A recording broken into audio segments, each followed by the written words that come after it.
아멘. 오늘 말씀은 아모스 7장. 아모스 7장 10절에서 17절까지 말씀입니다. 아모스 7장 10절에서부터 17절 말씀까지 한 목소리로 읽겠습니다. 때에 베델의 제사장 아마샤가 이스라엘의 왕 여로보암에게 보내어 이르되 이스라엘 족속 중에 아모스가 왕을 모반하나니 그 모든 말을 이 땅이 견딜 수 없나이다. 아모스가 말하기를 여로보암은 칼에 죽겠고 이스라엘은 반드시 사로잡혀 그 땅에서 떠나겠다 하나이다. 아마샤가 또 아모스에게 이르되 선견자야, 너는 유다 땅으로 도망하여 가서 거기에서나 떡을 먹으며 거기에서나 예언하고 다시는 베델에서 예언하지 말라. 이는 왕의 성소요 나라의 궁궐임이니라. 아모스가 아마샤에게 대답하여 이르되 나는 선지자가 아니며 선지자의 아들도 아니라 나는 목자요 뽕나무를 재배하는 자로서 양떼를 따를 때에 여호와께서 나를 데려다가 여호와께서 내게 이르시기를 가서 내 백성 이스라엘에게 예언하라 하셨나니 이제 너는 여호와의 말씀을 들을지니라. 내가 이르기를 이스라엘에 대하여 예언하지 말며 이삭의 집을 향하여 경고하지 말라 하므로 여호와께서 이와 같이 말씀하시기를 내 아내는 성읍 가운데서 창녀가 될 것이요 내 자녀들은 칼에 엎드러지며 내 땅은 측량하여 나누어질 것이며 너는 더러운 땅에서 죽을 것이요 이스라엘은 반드시 사로잡혀 그의 땅에서 떠나리라 하셨느니라. 아멘. 아모스 이제 7장부터는 아모스에게 보여주신 그 5가지 환상에 대하여 나오고 있는데요. 그 중에서도 이제 세 가지 환상, 그러니까 메뚜기 환상, 불환상, 그리고 다름질 환상은 우리가 어제 살펴보았습니다. 이제 오늘은 4번째 환상인 여름과일 환상으로 이제 들어가야 되는데, 그 전에 이제 베델의 제사장 아마샤와 아모스 선지자와의 그 대결이 논쟁이 나오고 있습니다.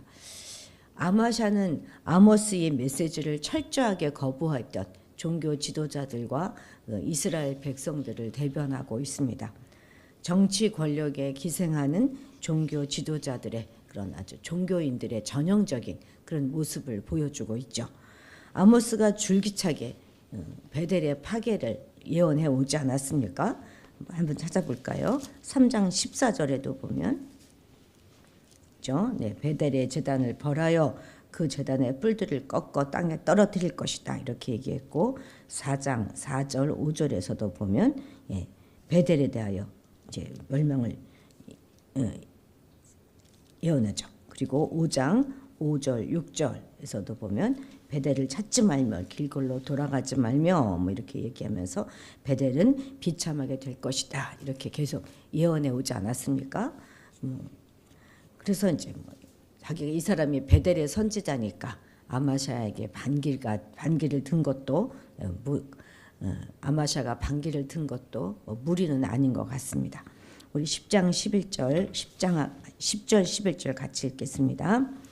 때에 베델의 제사장 아마샤가 이스라엘의 왕 여로보암에게 보내어 이르되 이스라엘 족속 중에 아모스가 왕을 모반하나니 그 모든 말을 이 땅이 견딜 수 없나이다.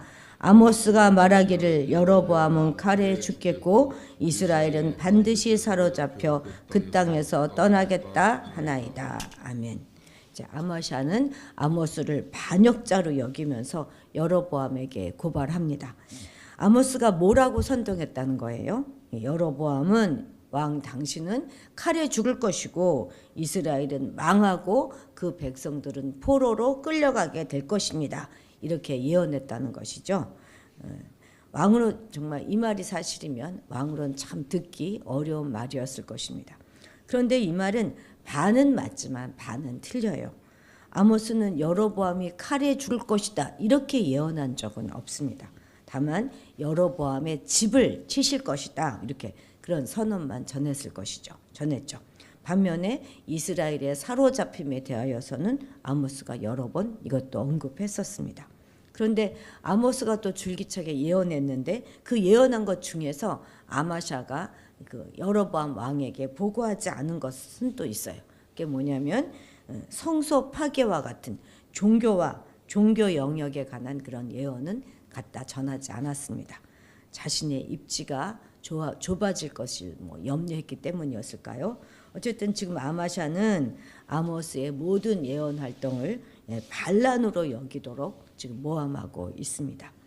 그래서 아모스가 전한 말 때문에 이 땅이 고통을 받고 있다 이렇게 말하지만 정작 이스라엘의 죄 때문에 고통받고 있는 하나님이 계시다 하는 이 사실은 외면하고 있는 것이죠. 철저히 권력의 편에서 아부와 관계를 행하면서 어떻게든 왕의 의심과 불신을 불러일으켜 아모스를 지금 제거하려고 하고 있는 것입니다. 말씀에 대한 진짜함은 찾아볼래야 찾아볼 수가 없고 그저 자기 자리 보존을 위한 관계만 가진 자가 제사장을 하고 있으니 나라 전체가 부패할 수밖에 없는 것이 아니겠습니까? 사실 반역이 일상이었던 북왕국에서 아마샤의 이런 보고는 여로보암에게 큰 위협이 되었을 것입니다. 여로보암의 그 윗대들 선조들도 이제 그 선조들이 이제 예후 왕조였는데요. 이 예후 왕조 역시 반란으로 세워졌으니까 더 예민했을 것이 분명합니다. 이런 보고를 이제 여로보암이 받은 후에 어떤 조치를 취했는가 하는 것에 대해서는 기록이 남아져 있지 않습니다만 그 결과는 보나마나 아주 격렬하였을 것입니다. 그래서 아마 북왕국에서의 아모스의 활동은 더 이상 이어지기가 어려웠을 거예요. 그래서 이제 학자들 가운데는 이 사건으로 인해서 추방되었을 것이다 이렇게 생각하시는 분들도 여럿입니다. 자, 12, 13절 같이 읽겠습니다. 12, 13절입니다. 아마샤가 또 아모스에게 이르되 선견자야 너는 유다 땅으로 도망하여 가서 거기에서나 떡을 먹으며 거기에서나 예언하고 다시는 베델에서 예언하지 말라. 이는 왕의 성소요 나라의 궁궐임이니라. 아멘. 나라의 장래보다는 기득권에 연연한 아마샤는 이제 메시지가 아니라 메신저를 공격하기 시작합니다. 선지자가 아모스를 선견자다 이렇게 부르고 있죠. 선견자라고 하는 명칭은 선지자보다는 좀 경멸과 멸시의 뉘앙스를 가진다 이렇게 주장하는 학자들도 있거든요. 그러니까 아모스는 지금 하나님의 말씀을 전하고 있는 것이 아니라 네가 환상 중에 본 것을 그냥 막 떠드는 자다 이렇게 말하고 있는 것입니다. 그러니까 왕이 듣고 싶은 말만 전하고 있었던 자기와는 달리 당당하게 할 말을 다 하는 아모스가 못내 마음에 들지 않았을 것입니다. 다른 사람은 몰라도 자기 자신은 알잖아요. 자기가 얼마나 가짜인지, 자기가 얼마나 비겁한지. 아마샤가 알 거 아닙니까? 아마샤는 아모스에게 남유다로 도망가서 그곳에서 양식을 먹고 그곳에서나 예언 활동하라 이렇게 명령합니다. 당시 선지자들은 예언 활동을 하면서 어느 정도 대가를 받곤 했었습니다. 그러니까 지금 아마샤는 아모스도 단지 생계수단으로 네가 지금 예언을 하고 있다고 비하하면서 그러려면 남왕국에나 가서 하라 이렇게 말하고 있는 것이죠.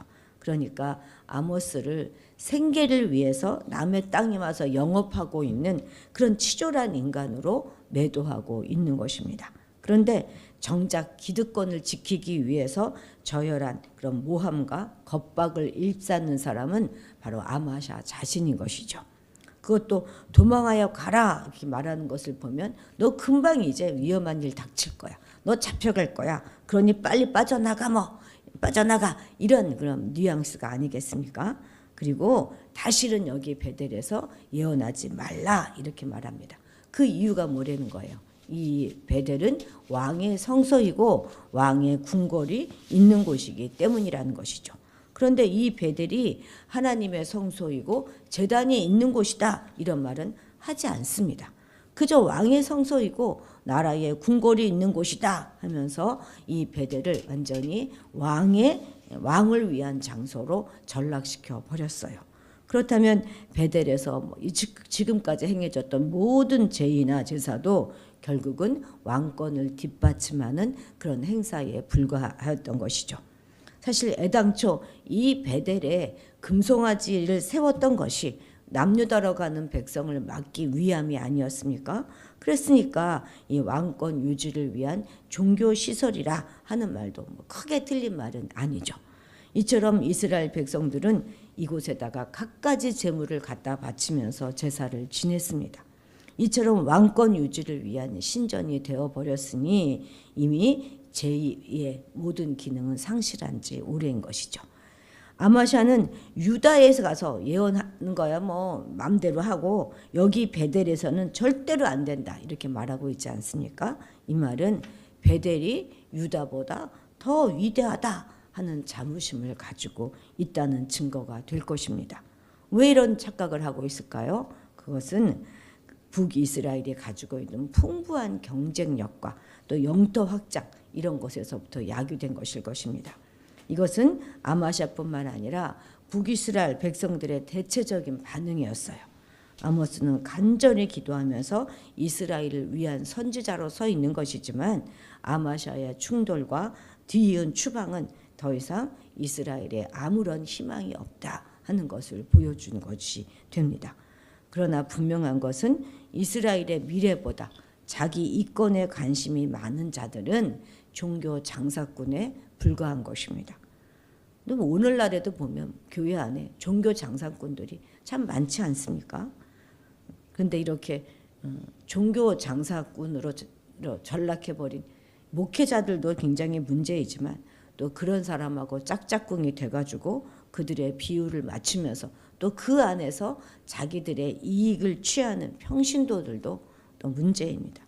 그래서 그냥 그 목회자의 비리와 뭐 그런 것들을 거짓을 덮어주고 있지 않습니까?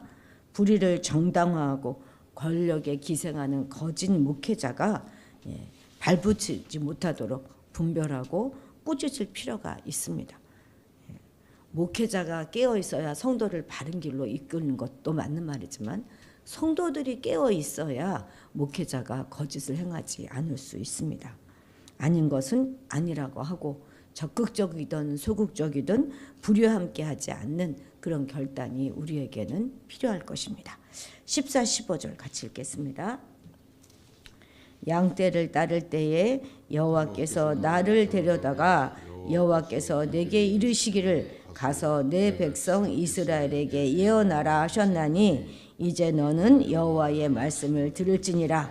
내가 이르기를 이스라엘에 대하여 예언하지 말며 이삭의 집을 향하여 경고하지 말라 하므로. 아멘. 예. 아모스는 이러한 아마샤의 공격에 자신을 막 변호하기보다는 하나님의 소명을 당당하게 밝히는 것으로 대응하고 있습니다. 그는 선지자도 아니고 선지자의 아들도 아니고 제자도 아니지만 하나님의 부르심에 있었기 때문에 나는 예언하지 않을 수 없다 이렇게 말하는 것이죠. 또한 그는 목자이고 뽕나무를 재배하는 사람이로서 지금 이 예언 활동이 단순히 그 생계 수단을 위한 그런 것이 아니라는 거예요. 그러니까 아모스 자신은 자신의 생계를 유지할 수 있는 그런 확실한 분명한 직업을 가지고 있기 때문에 아마샤 네가 말하고 있는 것처럼 내가 떡을 위해서 일하는 그런 직업적인 선지자가 아니라 전적으로 하나님의 소명에 의해서 움직이는 선지자가 되었다 이렇게 밝히는 것이죠. 그러니까 생계가 아닌 소명에 따른 정당한 활동임을 말하고 있는 것입니다. 보냄을 받은 자에게는 정말 이것이 중요한 것이 아니겠습니까? 뭐 내 이력이 어떠하든지 얼마나 내가 말을 잘하든지 또 내 말을 듣는 저 청중들의 반응은 어떠한지 대가는 얼마나 받는지 이런 것들이 아닌 흔들림 없는 의연함으로 단호하게 말씀을 전하는 그것입니다. 우리가 여기서 주목해야 될 사실 하나는 아모스가 이 하나님의 부르심을 받기 위해서 자기가 치는 모든 양떼나 뽕밭이나 뽕나무를 다 버렸다는 그것입니다. 우리는 아모스가 결혼은 했는지 뭐 가족은 있는지 나이는 몇 살이 되었는지 어쨌든 이런 모든 그런 신상에 대해서는 전혀 아는 바가 없습니다. 그러나 양떼와 뽕밭과 뽕나무를 그것은 그의 생계 수단이었을 것은 분명합니다. 오늘날 대개의 학자들은 그가 비교적 그의 고향 남유다에서는 부유하게 지냈을 것이다 이렇게 생각합니다. 그렇기 때문에 자신의 모든 것을 다 포기하고 하나님의 소명에 응하는 그 일은 결코 쉬운 일은 아니었을 것입니다. 더욱이 그가 소명을 감당하는 그 일에는 북이스라엘까지 건너와서 고통을 감내해야 하는 그런 것까지 다 포함되어져 있지 않았습니까? 그런데 아모스가 하나님의 소명 앞에서 결단하기를 주저했다 하는 그런 기록은 어디도 찾아볼 수가 없습니다. 그는 하나님의 소명 앞에서 자기의 양떼와 뽕나무를 다 포기하는 것을 망설이지 않았어요. 또한 남유다 출신으로 북이스라엘에 가서 사역을 감당해야 하는 그 감당함으로 인해서 고난을 받는 것도 두려워하지 않았습니다. 우리가 그를 위대한 선지자 중에 하나이다 이렇게 기억하는 것은 그의 위대한 선포나 정의로운 그런 교훈 때문이기도 하지만 다른 무엇보다도 그가 그처럼 하나님의 부르심 앞에 전폭적으로 순종하였기 때문입니다. 우리 역시 이제 하나님의 부르심 앞에 이와 같이 전폭적으로 순종해야 할 것입니다. 우리가 세상의 영광과 안락을 위하여 사는 사람이라면 결단코 이것은 그렇게 쉽지 않죠. 이런 것들을 세상의 안락이나 이런 것들을 우리가 우리의 모든 직업이나 또 이런 모든 것들을 우리가 다 버릴 수가 없을 것입니다. 그러나 우리가 세상의 영광이 아니라 하나님 나라의 영광과 복된 삶을 위하여 살아간다면 이런 모든 것들은 단호하게 버릴 수 있을 것이고 하나님의 부르심 앞에서 모든 것을 과감하게 포기할 수 있어야 하겠습니다. 바로 거기에서부터 참된 순종과 헌신이 시작되기 때문이죠. 우리 마지막 남은 17절도 같이 읽어보겠습니다. 여호와께서 이와 같이 말씀하시기를 내 아내는 성읍 가운데서 창녀가 될 것이요 내 자녀들은 칼에 엎드러지며 내 땅은 측량하여 나누어질 것이며 너는 더러운 땅에서 죽을 것이요 이스라엘은 반드시 사로잡혀 그의 땅에서 떠나리라 하셨느니라. 아멘. 아모스에게 이스라엘에게 예언하지 말고 떠나가라 이렇게 명령했던 아마샤는 결국 하나님의 심판을 이렇게 받게 됩니다. 아주 비참하게 된다는 이야기죠. 아모스의 예언을 거부하는 것은 결국 하나님의 명령을 거부하는 것과 똑같기 때문입니다. 아내는 어떻게 돼요? 창녀가 되고 자신은 더러운 땅에서 죽게 된다 하는 이런 심판은 정결을 생명처럼 여겨야 하는 제사장에게 있어서 크나큰 수치와 모욕일 것입니다. 그러나 하나님의 명령을 거부한 제사장이기에 이러한 심판은 불가피한 것이었죠. 아마샤의 죽음은 부패한 종교 지도자들의 마지막을 보여준 것임과 동시에 왕권과 결탁한 종교의 몰락을 나타내 주고 있습니다. 더불어 이스라엘 백성들은 자기 땅에서 사로잡혀가게 될 것입니다. 아마샤가 득세하는 이 세상 가운데서 아모스로 살아가는 것은 그렇게 쉬운 일은 아닐 것입니다. 매 순간 우리 마음을 하나님께 들려 올리지 않으면 부푼 욕망에 덧없이 끌려가서 사익을 챙기는 그런 종교인이 우리도 될 수 있습니다. 탐욕의 양심이 마비된 사람이 아닌 자기 삶을 통하여 인류의 양심을 깨우는 참 하나님의 종이 되기 위해서 오늘도 우리는 하나님 앞에서 오직 진리와 의와 선을 고수하는 그런 삶을 살아야 하겠습니다. 기도하시겠습니다. 하나님 아버지, 우리 안에 있는 모든 이기심과 욕심을 버리게 하시고 온전히 의와 진리와 선을 고수하며 살아가게 하옵소서. 나의 이익을 위하여 하나님의 그 믿음을 이용하는 그런 어리석음을 범함으로 심판받아 멸망하는 자들이 아니라 주어진 소명을 잘 감당하여 이 시대를 살리는 빛과 소금이 되어 살아가게 도와주옵소서. 감사드리며 예수님의 이름으로 기도드렸습니다. 아멘. 아멘.